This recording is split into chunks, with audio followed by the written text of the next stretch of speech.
Hi everyone, this is Margaret Manning with 60andMe. This is the place where women over 60 come to be inspired. My guest today is Donnie Davis. Donnie is the founder of the GaGa Sisterhood, which is a social network for grandmothers. And she's also the author of a book called When Being a Grandma Isn't So Grand. It's a great topic, wonderful name for an organization. Welcome, Donnie. Thank you. It's a pleasure to be here and talk about my favorite subject, being a grandma. Well, you obviously shine when you talk about it, and it's obviously important to you. You have this community is all around the world, but you have a website called GaGaSisterhood.com, and you talk about all kinds of topics. I've checked out your articles; they're fascinating and very practical. Thank you. And I have a question that is super practical coming up to the holiday season, and that is, how do we buy gifts for our grandchildren? What should be our guiding light in your experience? Number one rule, talk to the parents first. Yes. I made the mistake when my granddaughter was little of getting something that had batteries and a little bit too technology. And my daughter asked me to return it. Yeah. So after that, I realized I need to just start at the source. Yes. Talk to the parents and find out what's on the wish list this year for gifts. Because today's parents are picky. First of all, I think a lot of parents don't want excess toys and things in their house, but they want quality. They want wood, they want fabric, they don't want junky plastic. And they want things that will last. And then you have to know, what are the parameters? Do they want technology or do they not want technology? Yes. And I think another great thing to consider is experiences. Mm-hmm.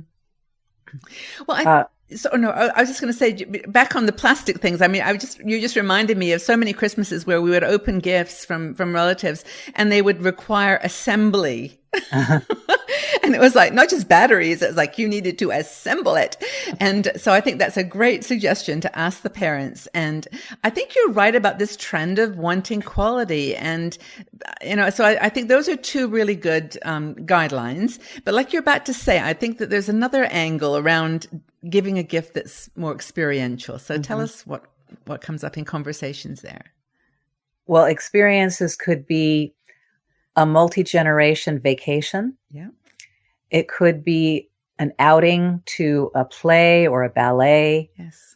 Or something special like the zoo or the circus. And then it could also be a trip just by yourself with your grandchild. I know that Rhodes Scholar is a very popular way to travel with grandchildren. Yes. They have a lot of trips that are just specifically for grandparents and grandchildren. Yeah, we actually partner with Rhodes Scholar with 60andMe, and I agree that I've looked at some of their itineraries for grandparents. They're great. And like you said, sometimes just going out and making it a treat. It doesn't have to be a thing. It's like you get, one day with grandma to do whatever, free ice cream included or something, whatever, some little treat that they wouldn't normally get. Give coupons. I know one grandma she makes these plastic gift cards for her grandchildren. Oh, great idea. Like baking with grandma on a Friday or going shopping. You could be really creative. That's actually a really good idea. That would be and make your own sort of little credit card, the value is in what they're going to get to do with you rather than, having You money can do, another grandma I know gives a book of the month club. She gives an Amazon gift card and then she asks the grandchild to talk to her about the book. They read the book together and then they talk about it. Yes. I actually did that with my children as they got older, so older grandkids, in their teens, because I forget the name of the company, but every month they sent out a book in a collection, like the 50 best books of all, the classics of all time. And, my son kept those for years and looked forward to them every year arriving. One practical gift is lessons. My grandchildren take violin, piano, and horseback riding. That's a great so they idea. always could use some support, financial support for lessons. What So about we have giving- Well, we've given certificates with the opportunity to take lessons. It's a great idea. What about money? Should you, what's your experience of giving money as a gift? Well, I think for older grandchildren, that's what they love. Yeah. Or gift cards. The freedom of the money. Yes. Yeah.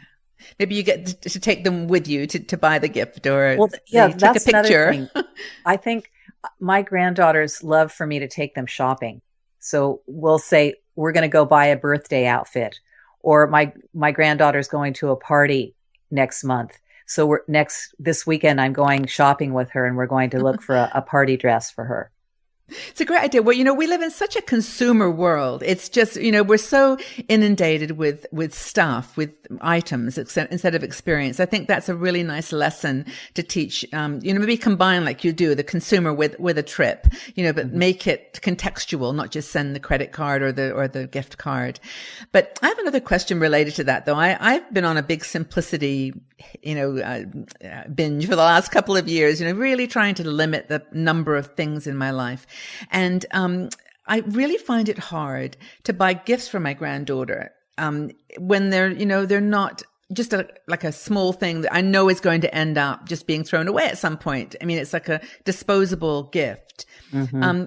Do you have other women in your community that have this same dilemma of wanting to minimize stuff to the point that they won't buy the Lego, please, Grandma? Well, I have one grandma who I remember this vividly. She said she felt so sad that the other grandma was sending constantly packages with kind of junky stuff that's plastic. Well, it turns out that my grandma friend said her daughter-in-law said she told her mother that she cannot send any more of those junky gifts, that she was getting rid of all of them.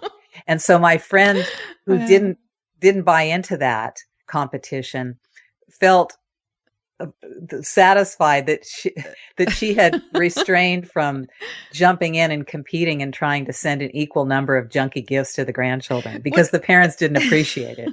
Talk about that a bit, about this other grandparent competition. I think that's quite interesting from a gift giving perspective. Yes. Well, it pervades more than just the area, because there is sometimes a tendency to feel like you want to be the most loved grandparent. The favorite. Versus, yes, the favorite. Yes. And that's such a no-no. You really have to be careful, because you don't want to influence your grandchild and say anything negative about the other grandparents. Yeah. But sometimes there's disparity. Two sets of grandparents could have really different values. Yeah. They could have different financial situations. Absolutely. They could have different philosophies about spoiling the grandchildren. And it's difficult. It can be an issue where you feel like maybe you're not as good. And I've had grandmas talk about this, where they feel like it's a competition. And I say, try to let go of your ego. Yeah. And try to say, I'm going to be a bigger person than that. And let me find out what is something good about that other grandma that I can say to my grandchild and say, oh, your other grandma does beautiful art, and show that you're a team. This last summer, I took my two granddaughters to visit their other grandparents who live about 4 hours away from them. And they don't get to see them as much. And I really felt good about bringing them up there. And what I did was I took walks and left the house so that the other grandparents could spend time with their granddaughters, because they don't get to see them as much. Yeah. That's very thoughtful. That's a really lovely thing to do. And it's great that you're in the vicinity that you could do that. I think it's really wonderful that you have this organization, Donnie, the GaGa Sisterhood. I think that, there's so many issues like this. And like you said, it's not, being a grandmother isn't all joy and, happy. It's sometimes very challenging.